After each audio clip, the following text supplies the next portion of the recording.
Okay, hey everyone.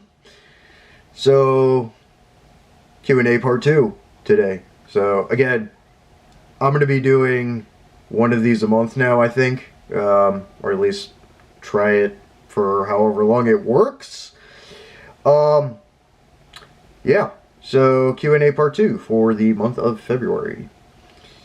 I only got a few questions as of now, and it's been a little over a week.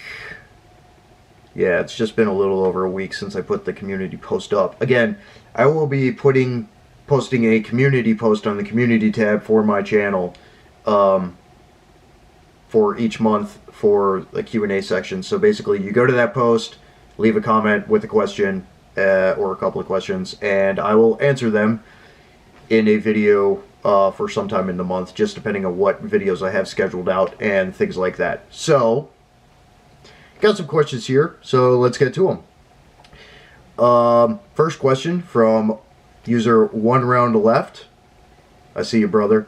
Fellow former grunt and a good friend now. I appreciate you, brother. He says, bro, I didn't know you like Warhammer 40k. Okay. Love Warhammer. Anything Warhammer, especially Warhammer 40k. I played it heavily, the actual tabletop. I played it heavily back in the day from like 7th grade up through part of my military career, basically, or right after my military career in like 2008, 2009. So I was playing like 5th, 6th edition at that point. And then I guess a little bit of what 7th edition was coming out in that later period of time. Like that, pretty much that's that arena. So like late 90s through the early 2000s to about 2009 or so. I started with Dark Eldar. I had gotten a bunch of models for the holidays one year as presents, which was cool. And then I actually traded it all for Chaos because I like Chaos a lot more. And I had a pretty substantial Chaos army. I think it for what the 5th, 6th, 7th editions were points-wise, like, it was easily a 15,000 point army. It was huge. I had like 2 tanks. I had the Chaos Predator tank and then the Chaos Land Raider tank. And I had like 8 squads of like full squad. At that time the squads were larger. 8 full squads of like Chaos Space Marines. I did a combination of Black Legion and Khorne together. So a lot of like black and bronze and red and everything. Had Daemon Prince HQ. I had Abaddon the Despoiler. I had some Terminators. I had the Obliterators. I had Khorne Berserkers. I had some Demon models and stuff. I never got a Chaos Dreadnought, unfortunately. But yeah, nerded out on that shit. And I even played it in the military too. We had a little group of us who were the metalheads, and then like the hobby gamers and stuff. So we'd play 40k. We played D&D. I like D&D a lot too. Yeah, I played that hard. They had a lot of models back in the day, and I ended up selling them to a buddy. As far as I know, he's still got them all, which is cool. A lot of those older models are actually worth quite a bit of money now because they don't make them anymore. They make new models. I like the new models too. So, yeah, friggin' I nerd out on that stuff, man. And I haven't touched a video game in like probably about 8 years.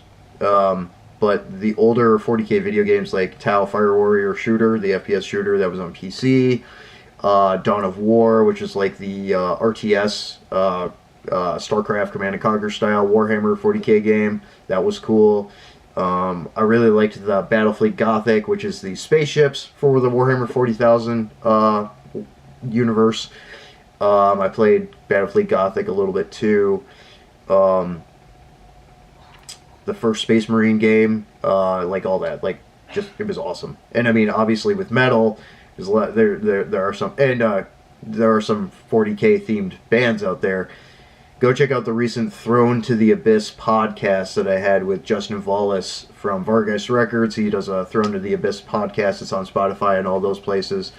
And we kind of nerded out in the last one, and we're talking about like gaming in both the video game and a hobby gaming world. And we were talking about some of the metal bands like Bolt Thrower, Chainsword, and some of the other bands out there that are that have connection and themes to Warhammer 40k, and then Vargeist Records that's a Warhammer Fantasy theme from the vampire race and army, within that. So all that stuff. It's a good time. I really like 40k. Yeah, I played it for a long time. I thought about getting back into it. It would be hard for me to find the time to actually sit down, build, and paint models right now. Maybe in the future. We'll see. But yeah, it was a good time. I love 40k. So thank you for the question. It was a lot of fun, man. You gotta have some kind of hobby or whatever. Fuck watching football and all that. Play D&D. Go outside, touch grass. All that stuff. That's what we do. So I appreciate you, man. Okay. My good friend Jeremy in Finland, user Insane Gull. Go check his channel out. He's a very funny guy. Also, former Finnish Jaeger. Basically, they're kind of Marine Recon Jaeger Corps. It's kind of their, not like a tier 1 special forces, but kind of a special unit within the Finnish military he served in. But yeah, good friend. And I've done some comedy skits with him too. So go check out Insane Gull, like Gull, like the bird. Insane Gull. Really funny guy. And being a North Midwesterner and having friends in Finland, we have a lot in common. So we get along really well. Thank you, brother. You got some questions here, and I'm going to answer them. First question: when did you start with music-related stuff? I've been playing guitar since I was 9 years old. I'm in my mid-30s, short-sighted 40 now. So I've been playing guitar for a long time. And I started playing drums probably about 10, 11 years old when my brother got a drum kit, but I kind of commandeered it from time to time to play drums and kind of hone some skills. I got pretty proficient with my blast beats and all that stuff. First serious band I was in was actually, even before I was in the military, right at the end of high school. A blackened metalcore band called In Time of the Plague. It was good times, and I still keep in touch with the lead guitarist, frontman, and founder of that band, Jared. Really good buddy of mine. I just visited him actually, would be 2 weekends ago or now or whatever by the time this video comes out, helping him renovate his condo. But yeah, I played in Time of the Plague with them. There is a very raw kitchen demo that is up on my channel way down in the bowels, an early video, along with some playthrough videos of me playing guitar to it, even though it was kind of crappy because I wasn't all that feeling all that great those days. But the kitchen demo is out there. We played our last shows in like 2010, 2011. Some of our last shows we did like a small mini tour. We were opening for bands Drop Dead Gorgeous, He's Legend, some of those bands. But that was like my first serious band, and obviously I had to take a break from when I went to the military, but then came back and got back into that band along with a bunch of other bands. Black metal band called Nihil Rising, which was fairly short-lived. Played with them, and yeah, a bunch of other projects. And a lot of my proprietary music projects I kind of started back up between like 2013 and now, basically. Getting back into it. Obviously, I was very busy. I was trying to work as much as I could. I was moving around a lot, things like that, and then playing with bands on and off, and then some music venue, live sound, stagehand, sound engineering kind of stuff too in the mix there too. So just gaining a lot of experience and just having fun with it. So I've always loved music, and I've played music almost my entire life at this point. So yeah, I enjoy it, and I'm going to keep doing it. So. Next question from ya. What's the best and worst things about America in your opinion? Well, hot take. Hot take. There's a lot of great things. I mean, you can go from one end of the country to another and go through completely different subcultures and regional things, both like food and cuisine, and also the environment, the terrain, and everything. You can go from one of the hottest deserts in the world in Death Valley, California, all the way through some of the largest mountain ranges in the world, being, the Rockies and stuff, through Great Plains and all these beautiful foothills and these massive rivers to the Great Lakes, which I live near, which are the largest freshwater lakes in the world. Massive. There's a lot of other small lakes and stuff. Through older Appalachian rolling hills, and I mean, you get everything. You get swamps down in Florida and southern Georgia, Louisiana, and all. I mean, you get everything here, in that regard. And the food all over the place is just fantastic. Really, really good craft brews and breweries. Good beer, good drink, good food all over the place, and there are nice people everywhere. Some of the worst things, currently our situation with inflation and politics in general and everything going on right now is a real shit show, and I'm not enjoying it. Most people aren't. Going to the grocery store right now, for my bi-weekly grocery run, I'm easily spending $400 to $500 every time, which it would have been half of that in cost, just a year or two ago. So that's a big what the fuck right now. Healthcare system, I have veterans healthcare. It's a benefit, from being in the military. I don't know if Finland has that for you guys. But it's a benefit that you earn having served in the military and being injured in the military, and just a benefit in general for healthcare.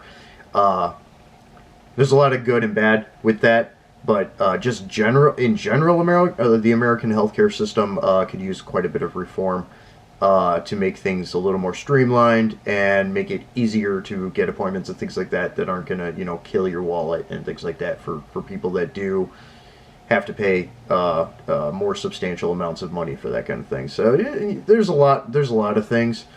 Also, something with the U.S. compared to a lot of countries like in Europe and stuff, we do drive everywhere. Everyone has personal vehicles for the most part. We don't have nearly as good of a railway system like what Europe does. So we either drive or we fly. That's really a big part of it. And I know we've talked about that before too. So there are a lot of pros and cons, but those are just, I guess, some of them that I'll get into there. Because we could talk about that for hours and hours about the good and bad things that have to do with the country. So I'm just going to check the camera real quick to make sure I'm not coming too close to my cutoff time, because it likes to shut off about 23 minutes and then I have to restart filming. We're about 12 minutes right now. So yeah, we'll round that one off for that question. I appreciate it. Again, I can answer more of that at more times, and we can talk about some of that. Insane Goal, Jeremy, you and I, we should do like a podcast or something, or a live stream at some point talking about the differences between Finnish and American military. Because I know we're starting to do more cross training too, which is really cool. I think that would be really cool based on our experiences. So your next question, third question, do you have any good knife recommendations for bushcraft / survival situations? One of them is the Finnish knife, and I just did a video on it not that long ago from Varusteleka, the Terava Puko something or another. Some of those Finnish words I'm still learning, but it's a really, really good field knife. Very well made, very good quality steel. Other good knives, I have a Cold Steel SRK, the SRK5, the SK5 steel knife. That's another really good field knife. Another field knife I've had for a very long time, even since the military, is an old M-Tech knife that they don't make anymore, but it's actually decent quality steel, even though it was made in China.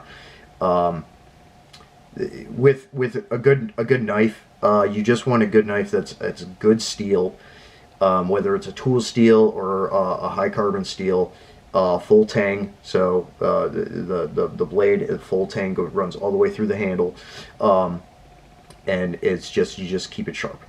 There's a lot of good options out there, but I really like the Varusteleka Terava Puko knife. I really like the Cold Steel SRK 5 SK5 steel knife. And yeah, I've got a couple others, but those are really good knives, and they don't break the bank. Really solid knives, good size. You can put Tom wood with them. You can clean a deer with them, whatever it is, all that stuff.